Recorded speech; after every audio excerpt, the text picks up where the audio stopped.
Livro de Daniel, capítulo de número 6. Capítulo 6, verso de número 10. Glória a Deus.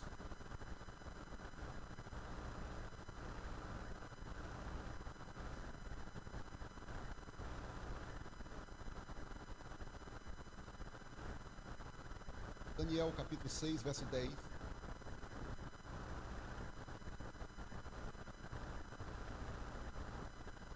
Diz assim: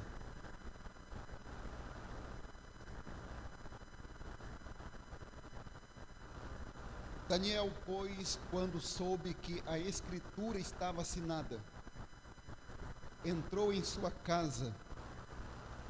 Ora, havia no seu quarto janelas abertas da banda de Jerusalém, e 3 vezes no dia se punha de joelhos e orava, e dava graças diante do seu Deus, como também antes costumava fazer. Amém. Queridos irmãos, o livro de Daniel, ele é tido na Bíblia como o Apocalipse do Antigo Testamento. Nós temos o último livro da Bíblia, chamado de Apocalipse, a palavra grega para revelação. No Antigo Testamento, este Apocalipse, ele é o livro de Daniel, porque alguns dos seus capítulos, pelo menos 5, 6 capítulos, ele trata a respeito de história, mas os outros capítulos eles tratam a respeito de assuntos proféticos, assuntos referentes ao tempo do fim. E Daniel é o homem, a pessoa que Deus vai usar para relatar assuntos referentes ao tempo do fim. Quando a Babilônia invadiu Jerusalém, no ano de 605 a 585 a.C., Daniel ele tinha aproximadamente entre 17 a 18 anos. Daniel ainda era um jovem. Daniel ainda estava começando a sua vida. Observe que Daniel, ele não se desenvolveu como uma pessoa revoltada, nem com ele mesmo, nem com seus pais, e muito menos com Deus, pelo fato do seu país de origem, da sua família ter sido devastada, da sua casa ter sido destruída, do templo que ele adorava ao Senhor ter sido derretido literalmente, o templo de Salomão, que tinha ouro nas paredes, tinha ouro até no chão, tinha ouro, e o templo fora queimado a fogo, derretido, e foi levado cativo para a Babilônia. Daniel, muito provavelmente com seus pais, porque Daniel era de uma família classe alta. Daniel, ele era uma pessoa bem-sucedida, a sua família era uma pessoa bem-sucedida, mas não obstante a isso, Daniel era uma pessoa que servia ao Senhor. Daniel era uma pessoa que ele tinha um temor no seu coração para com as coisas de Deus. Nabucodonosor, quando invade a Babilônia, ele invade a Babilônia em 3 levas. Quantas levas eu disse? 3. Ele sitia, ele cerca Jerusalém, e na primeira ocasião que ele invade Jerusalém, ele leva a força pensante da nação, ele leva as pessoas, as mentes mais brilhantes, um jeito estratégico que os grandes déspotas, os grandes monarcas daquela época faziam. Por quê? Por que eles faziam isso? Porque eles levam as mentes pensantes para não darem tempo para eles pensarem em um contra-ataque àquela missão que eles haviam feito. Então, dentre estas mentes pensantes, estavam quem? Daniel, Sadraque, Mesaque e Abednego, que a Bíblia chama de Misael, Ananias e Azarias, que depois Nabucodonosor, de uma forma estratégica, de uma forma tentando deletar, tentando resetar, tentando formatar a identidade desses judeus, ele muda os nomes, senhor Eli, destes homens, como uma espécie de tentando resetar, tentando formatar a identidade dessas pessoas. Mas uma vez que a pessoa já teve contato com o Deus vivo, não tem ideologia nenhuma que possa tentar fazer com que estes esqueçam os princípios que eles experimentaram da parte de Deus. Quando Daniel chega na Babilônia, Daniel ele passa desde quando ele chega ali no território babilônico. Daniel ele sobrevive pelo menos ao mandato, ao governo de 5 monarcas. Vamos listar? Primeiro, Nabucodonosor. Segundo, Evil-Merodach, que também era, Nabucodonosor era título, assim como o nome Faraó era título, como Herodes era título, Nabucodonosor também era título. Nabucodonosor, pai, Evil-Merodach, que também era filho deste Nabucodonosor, pai, Belsazar, Dario o Medo e Ciro o Persa.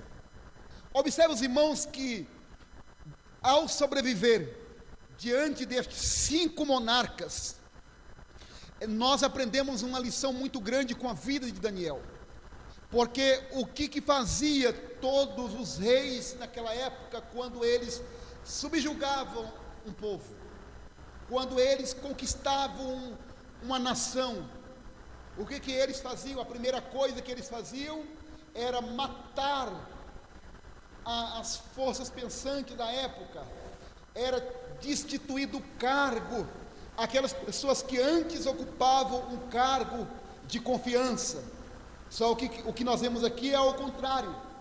Estes governantes, eles mantiveram Daniel no cargo. Isto aponta algo muito interessante para nós, que Daniel era um homem de confiança, que Daniel era um homem que se destacava diante das lideranças daquela época. Observe que Dario, quando ele observa que Daniel, ele era um homem respeitado, o que ele faz? Ele coloca 120 é boa, né?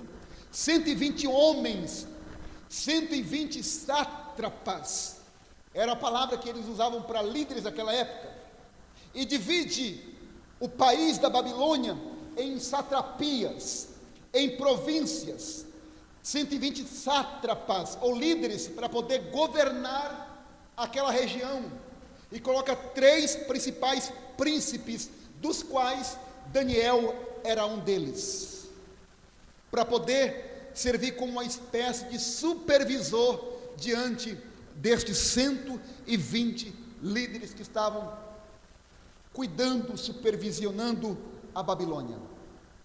E ele, Dario, não destituiu Daniel, um homem, um líder nato, e viu em Daniel um homem diferente. E o que diferenciava Daniel das demais pessoas? Uma vida de oração.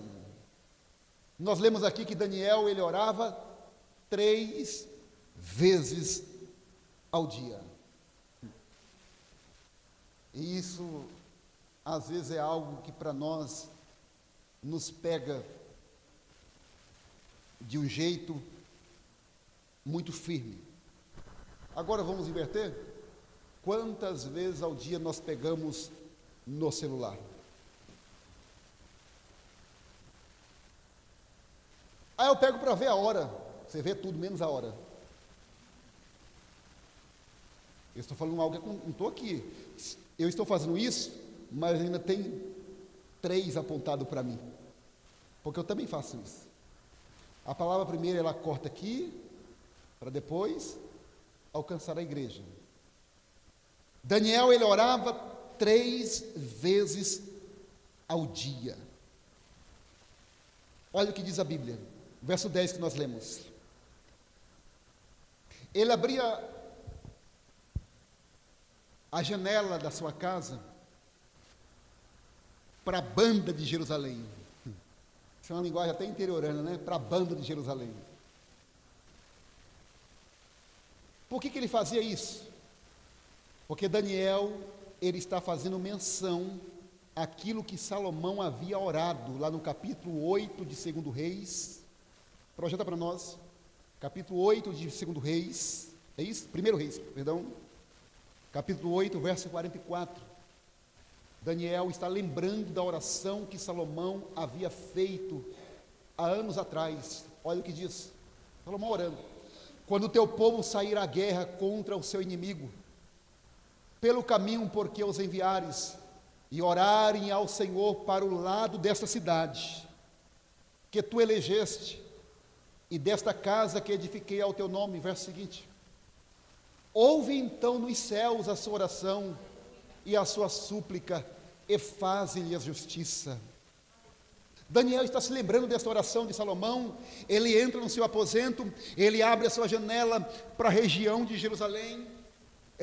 Daniel está pelo menos a 1.800 quilômetros da sua cidade natal, que havia sido destruída por Nabucodonosor, e ele se lembra desta oração. Ele abre a sua janela, ele aponta o rumo de Jerusalém, e imagino eu que ele pensa, Jerusalém está para ali. E ele abre a sua janela e começa a orar, e lembrando desta oração, ele começa a clamar ao Senhor, não uma vez, mas 3 vezes ao dia.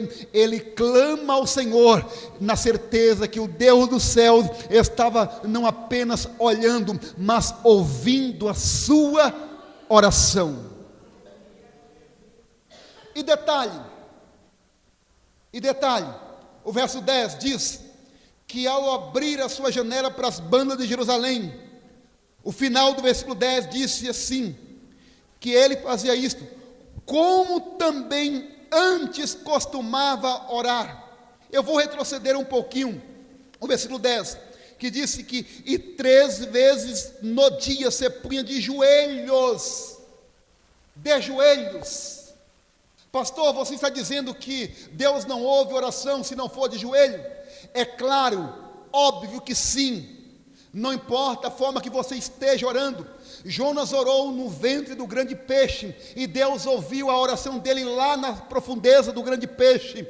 Não importa o estado que você esteja orando, mas o que eu quero dizer é que de joelho sempre será melhor. Não quero aplicar uma regra aqui para esta igreja e dizer, a partir de hoje só pode entrar nesta igreja quem estiver de sapato preto, ou quem estiver de sapatilha amarela, como está a Kathleen. Não importa a forma que você entre, se você entrar com o teu coração disposto a orar e buscar a face do Senhor, Deus ouvirá a tua oração. Mas, quer um conselho do teu pastor? De joelho é melhor. Porque, irmãos, se nós entrarmos diante de uma autoridade, diante a um juiz, você, certamente, se ele te pedir para tirar o boné, aliás, nem de boné você pode entrar diante dele. Por que na presença de Deus nós não podemos nos ajoelhar para orar? Veja o exemplo de Daniel, ele buscava a presença de Deus de joelhos. Estamos vivendo uma época que estamos perdendo elementos e atitudes essenciais, fundamentais e basilares da nossa fé, da nossa caminhada com Deus, que a igreja, ela sempre orou de joelhos. Eu repito, não estou aqui imputando algo para a igreja, estou apenas aconselhando que se você fazer isto a partir de hoje, não é que a tua oração será ouvida mais rápida, não é isso, mas o que eu estou dizendo, que é o maior ato de humilhação, é o ato de estar de joelhos.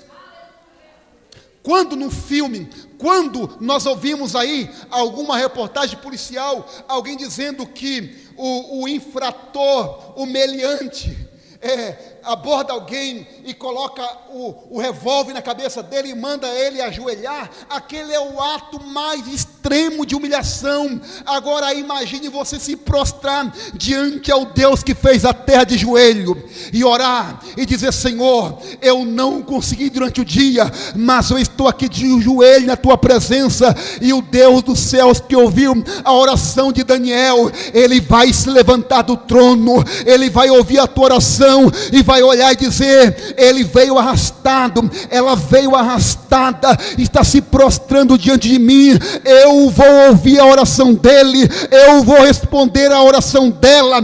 Perceba, eu disse aqui que estamos perdendo atos que nós fazíamos tempos atrás. Eu não quero ficar apenas num saudosismo aqui, que na minha época, que na época dos meus pais, que na época dos meus avós, quando entrávamos pelas portas da igreja, estava todo mundo de joelho. Oh, tempo bom, oh, tempo maravilhoso. Alguém pode dizer: pastor, vai lá então, volta lá no tempo então, volta lá no passado. O que eu quero dizer é que quando nós convocamos a igreja para uma batalha de oração, a igreja tem que entender isso. Quem tem que dobrar o joelho, sim, tem que clamar por boca no pó. Põe a tua boca no pó, talvez assim ainda haja esperança. Vamos entrar em guerra, vamos entrar em batalha de oração, porque diz a Bíblia que não há um coração quebrantado e contrito para que Deus não possa ouvir esta oração. Vamos orar, meus irmãos, vamos clamar, e o Deus de Daniel, que abria a janela para a banda de Jerusalém, vai olhar para esta igreja e vai ver que tem um povo que ora, um povo que busca, um povo que está na presença do Deus vivo. Mas estamos perdendo elementos que é da igreja. Quer ver uma coisa que a igreja está perdendo com o passar dos tempos? A verdade é que a semântica da palavra, com o passar do tempo, ela vai sofrendo alterações. Tem pessoas formadas em letras aqui, e uma delas, logo mais, estará formada nesta área, minha filha, que pode saber com propriedade o que estou falando. A palavra você, tempos remotos, era vossa mercê. Sofreu alteração, aí foi para você. Você vai para a linguagem da informática, é abreviado, é o V e C. Você vai para o interiorzão, é C. Né? Você vai lá, daqui a pouco nem mal o tal do C, é só perguntar assim: vai lá, mas nem existe mais. Quer ver uma coisa que tem pedido dentro da igreja, não fala aqui especificamente aqui. Eu me refiro ao contexto da igreja como um todo. A paz do Senhor. Está igual os hippies, né? Paz e graça, paz e amor, ou só o paz. Paz. Ou então, e aí, mano, beleza? E aí, vai pro culto hoje? Vamos lá, mano. Firmeza, mano? Está se perdendo isso. O cumprimento com a paz do Senhor. O cumprimentar o teu irmão olhando no olho dele, como diz, na bolota. Olha na bolota dos meus olhos aqui, cumprimenta com a paz do Senhor. Dê um aperto de mão aqui bem, bem forte. Cumprimenta o teu irmão com a paz do Senhor.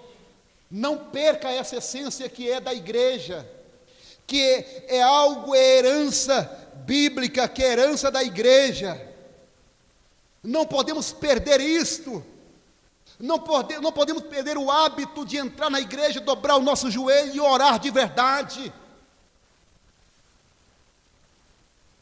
Porque a forma como as coisas andam, vai chegar um tempo, Deus queira que isso não vire profecia que eu estou falando, que é a única profecia que eu não quero que se cumpra, que vai chegar um tempo que nós vamos colocar a igreja de oração, vai ficar o orador, ele falando sozinho, e alguém vai sair, esperar acabar o período de oração, e vai entrar na nave da igreja novamente, porque não tem mais diálogo para falar com o Senhor.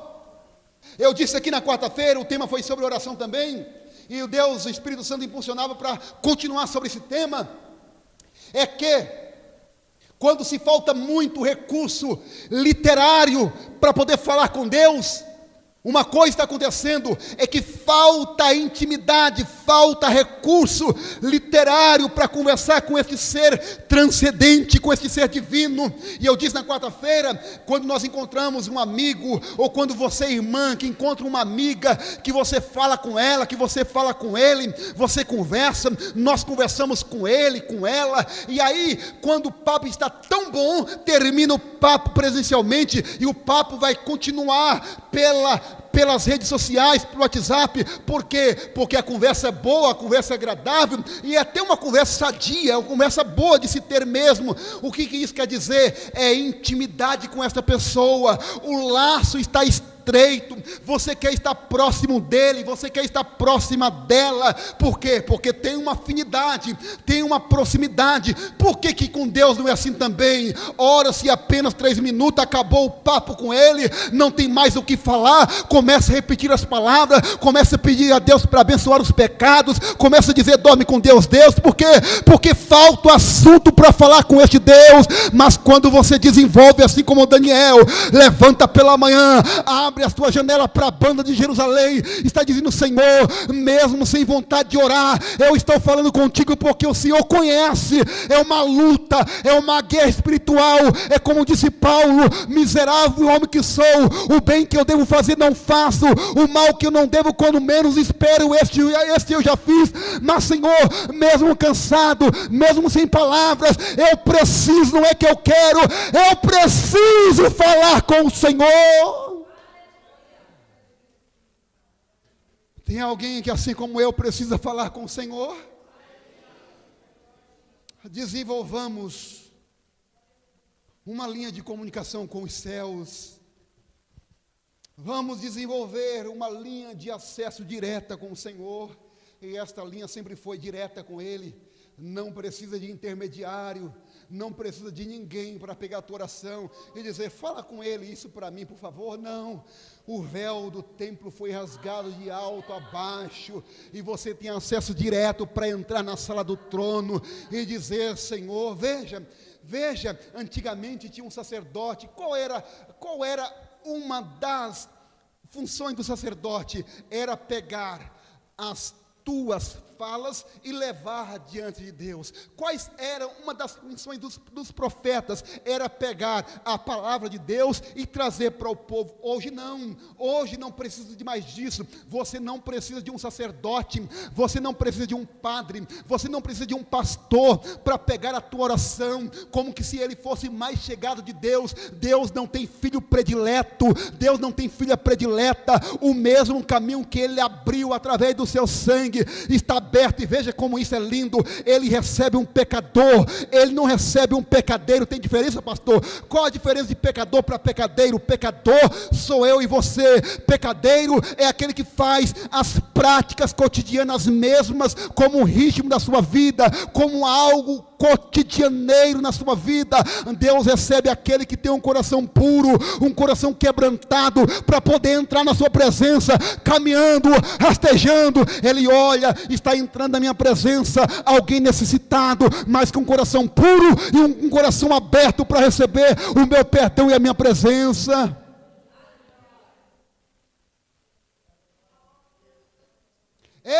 Daniel, como tu nos ensina, Daniel. Como eu aprendo com você, que estes reis, quando entraram, tinham todos os motivos culturais para poder te dispensar, mas quando te viu um homem que está lá no capítulo 9, capítulo 5, verso 12, diz assim: portanto, se achou neste Daniel um espírito excelente, ciência e entendimento, interpretando sonhos e explicando enigmas e solvendo dúvidas, ao qual o rei pôs o nome de Beltesazar. Pode tentar mudar o nome, mas nunca vai conseguir mudar a essência que há dentro de nós. Pode até nos apelidar, mas nunca vai mudar aquilo que Deus colocou dentro de você. Pode dizer que você fez e você não fez, mas Deus te conhece.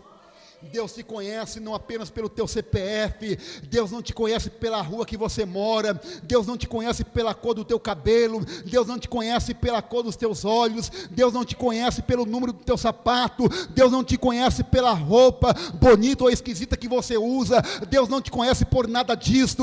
Ele conhece você, como Ele disse: antes que você nascesse no ventre da tua mãe, eu te santifiquei, e às nações eu te dei como profeta.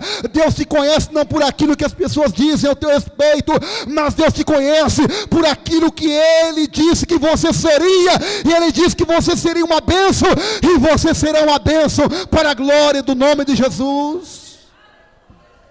Ele te conhece, querido. Aleluia. Eu acho lindo, uma das coisas que eu acho lindo na vida de Daniel, é que ele vai dizer, capítulo 9, verso 4 e verso 5. Ele vai dizer: nós pecamos contra ti. Projeta para nós, capítulo 9, verso 4 e 5. Daniel, ele se coloca sendo participante do seu povo que havia pecado contra Deus. Porque os irmãos sabem bem da história, que Deus havia usado Jeremias e outros profetas para trazer uma mensagem que, se eles não se convertessem ao Senhor, Deus levantaria um povo do norte, Deus levantaria os caldeus, os babilônios, para poder levá-los cativos para uma terra distante. Imagina os irmãos quando Nabucodonosor entra em Jerusalém. Os irmãos já viram filmes de escravos, filmes da Idade Média, como que é? Empreste a tua mente e tente piorar, acentuar mais o sofrimento diante dessas imagens que você já assistiu nesses filmes. As pessoas sendo arrastadas de Jerusalém para a Babilônia, 1.800 quilômetros, arrastada pelas ruas afora. Daniel vendo os seus familiares mortos, e ele se inclui na lista dos que pecaram contra Deus. Ele vai dizer no verso 4: eu orei ao Senhor meu Deus, e confessei, e disse: ah, Senhor, Deus grande e tremendo, que guardas a aliança e a misericórdia para com os que te amam e guardam os teus mandamentos. Verso 5: pecamos e cometemos iniquidades, e procedemos impiamente, e fomos rebeldes, apartando-nos dos teus mandamentos e dos teus juízos. Daniel alcançava uma posição de destaque. Daniel era alguém que agora ele tinha por volta dos seus 70 anos agora de idade no reinado de Dario. Dario, o Medo persa. A Média e a Pérsia conquista a Babilônia. A Média e a Pérsia, eles fazem uma fusão. Ele junta o poder para governar. Ciro, diz os historiadores, que ele era tio de Dario.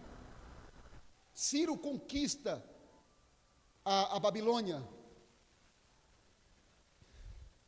Ciro conquista a Babilônia. Mas depois quem vai reinar na Babilônia é a Média, que está agora nas mãos de Dario. E Daniel agora tem por volta de 70 anos de idade. Ele passa pelo governo destes 5 mandatários que aqui eu listei no início da mensagem. Daniel era alguém que tinha uma posição muito bem vista, muito bem reconhecida diante daqueles homens.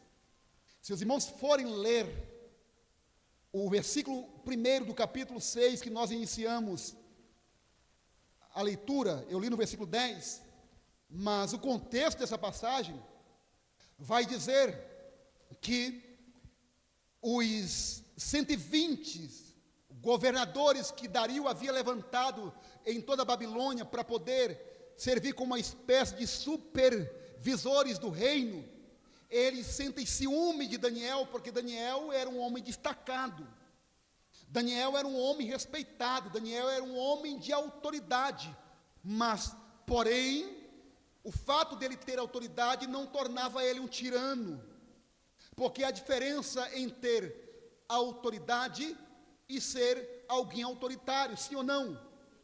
Eu posso ser uma pessoa simples, porém com autoridade. Como ao contrário disso também é verdadeiro. Existem pessoas que ela só quer ter o poder para exercer o autoritarismo. Há pessoas que elas nem podem ter o poder em suas mãos, porque Deus conhece, elas terem o poder em suas mãos, elas serão tiranas. Elas serão pessoas insuportáveis de tê-las perto de si. Quando os 120 sátrapas, quando os 120 supervisores do reino percebem que Daniel, sendo um dos 3 que supervisionavam os 120, era alguém que era amado pelo rei Dario. O rei Dario amava muito Daniel. Os irmãos vão ver isso mais na frente, quando ele é jogado dentro da cova dos leões. Dario amava Daniel demais, respeitava a vida de Daniel demais. E o que esses homens fazem? Eles vão levar uma conversa diante do rei, dizendo que todo aquele que no espaço de 30 dias, eles estivessem fazendo uma oração, um clamor, a qualquer outro Deus que não fosse a Dario, o rei daquela época, este teria que ser lançado, teria que ser morto imediatamente. Eles bolam esse plano. E o rei teria que assinar com o seu anel, tinha que selar com o seu anel. E a lei dos médios persas não poderia ser revogada de forma alguma. Tudo isso está neste contexto que eu acabei de ler no versículo 10. Não poderia ser revogado. O rei Dario, quando ele recebe aquele plano diabólico daqueles 120 homens, e a pergunta que eu faço era: aonde é que estava Daniel, que eles não convidaram para participar dessa reunião também? Muito provavelmente Daniel estava em viagem, por não ter participado dessa reunião com eles. E leva este plano diabólico para o rei Dario.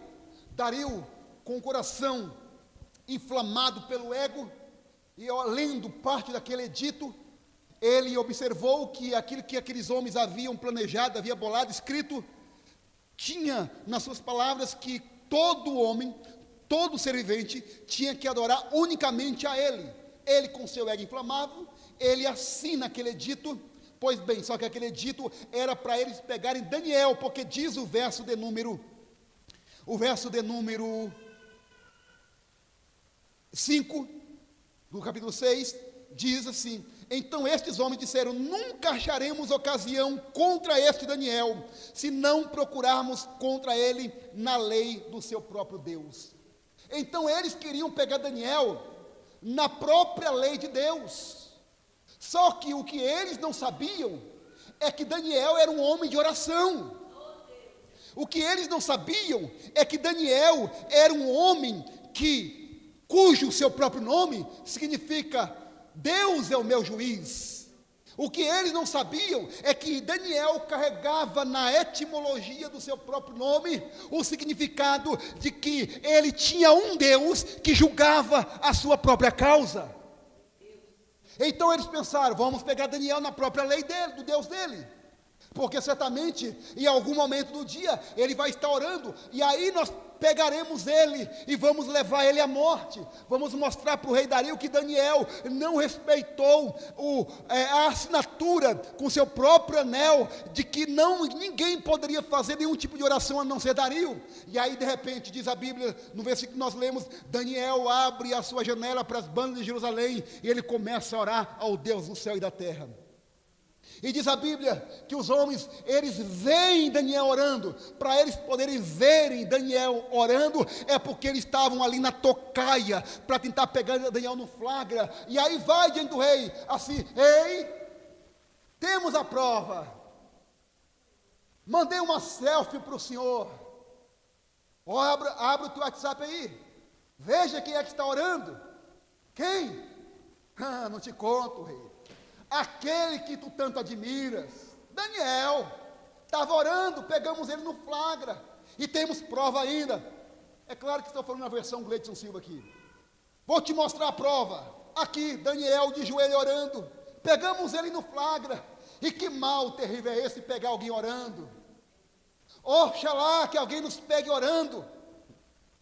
Que alguém nos pegue orando. Eu me lembro que uma vez trabalhava em Pinheiros por muitos anos, e na hora do almoço eu entrava numa igreja para poder orar. Entrei numa igreja para poder orar, estava tão cansado que eu dormi ajoelhado, dormi sobre os joelhos, orando. Aí de repente vem um obreiro e bate no meu ombro e diz assim: ei rapaz, aqui não é lugar de dormir não, levanta daí. Perceba a insensibilidade das pessoas. Se a pessoa estava de joelho, no mínimo ele está fazendo o quê? Orando. Que as pessoas não nos peguem orando. Se o único meio pelo qual o mundo nos deve acusar, que ele nos acuse de estarmos orando. E aí o rei, sabendo deste edito, deste decreto que ele havia assinado, porque aqueles homens haviam levado para o rei, fica sabendo que era Daniel. Diz a Bíblia que o rei se angustiou muito. Versículo de número 7. Para nós caminharmos para o final. Versículo 6. Vamos buscar mais contexto. Então estes príncipes e presidentes foram juntos ao rei e disseram-lhe assim: ó rei Dario, vive eternamente.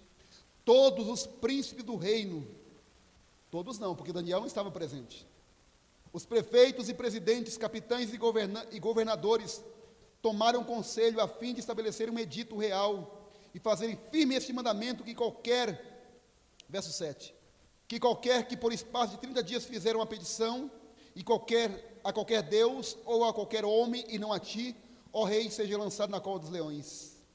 E aí pediu o rei para confirmar, tal, no versículo 8, e não poderia ser revogado. E diz a Bíblia no versículo 10, nós lemos, não quero repetir, só para ganharmos tempo. O verso 11 diz assim: então aqueles homens foram juntos e acharam Daniel orando e suplicando diante do seu Deus. Verso 12, então se apresentaram e disseram ao rei: no tocante ao mandamento real, porventura não assinaste o edito pelo qual todo homem que fizeste uma petição a qualquer Deus ou a qualquer homem, por espaço de 30 dias, e não a ti, ó rei, seria lançado na cova dos leões? Respondeu o rei e disse: esta palavra é certa, conforme a lei dos medos e dos persas, que se não pode revogar. Verso 13, então responderam e disseram diante do rei: Daniel, que é dos... Olha só, eles fazem questão de pegar esta pecha, de trazer à tona a origem de Daniel. Então Daniel, que é um dos transportados de Judá, em outras palavras, que é um dos mendigos que veio de lá, não tem feito caso de ti, ó rei, nem do edito que assinaste antes, 3 vezes por dia faz essa oração. Se alguém pegar você, pegar eu, em alguma coisa que nós temos feito, será que vai listar que nós oramos pelo menos 3 vezes ao dia? Olha o mal que eles foram levar para o rei a respeito de Daniel. Que ele estava fazendo o quê? Orando. Será que alguém vai relatar isso de mim e de você? E aí diz o verso 14, ouvindo então o rei o negócio, olha a situação do rei. Ficou muito penalizado e a favor de Daniel, propôs dentro do seu coração livrá-lo. O rei ainda se propôs a livrar Daniel. E até o pôr do sol trabalhou por salvá-lo. Então aqueles homens foram juntos ao rei e disseram ao rei: sabe, ó rei, que é uma lei, os próprios, é politicagem, né? Os próprios políticos não sabem, rei, só para fazer o senhor lembrar, lembra que é uma lei dos médios e dos persas. Não vai o rei querer livrar ele não, viu? Porque Brasília assim não é para coisa ruim, tem um monte de gente tentando aprovar, tentando passar pelo Congresso, um monte de pauta horrível, mas de coisa boa que beneficia o povo. E me faz lembrar Brasília isso aqui, ó. Me vai lembrar a comitiva lá de Brasília, fazendo lembrar o rei, ó, lembra que o senhor assinou, não pode revogar.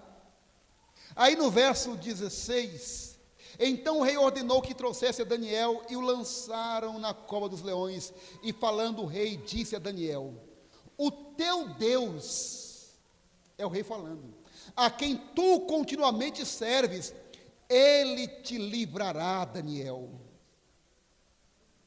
E o verso 18 diz que então dirigiu-se ao seu palácio e passou a noite em jejum, o rei, e não deixou trazer à sua presença instrumento de música, e fugiu dele o sono, e pela manhã cedo se levantou e foi com pressa à cova dos leões, e chegando-se à cova, chamou Daniel com voz triste. Imagina o rei com a voz embargada, Daniel, ei Daniel, tu está aí? O Deus a quem tu continuamente serve, ele te livrará da cova dos leões, Daniel. Imagina o rei com a voz embargada de choro. Ele vai dizer, seria o caso, Daniel, o Deus a quem tu continuamente serve, tenha te livrado da cova dos leões?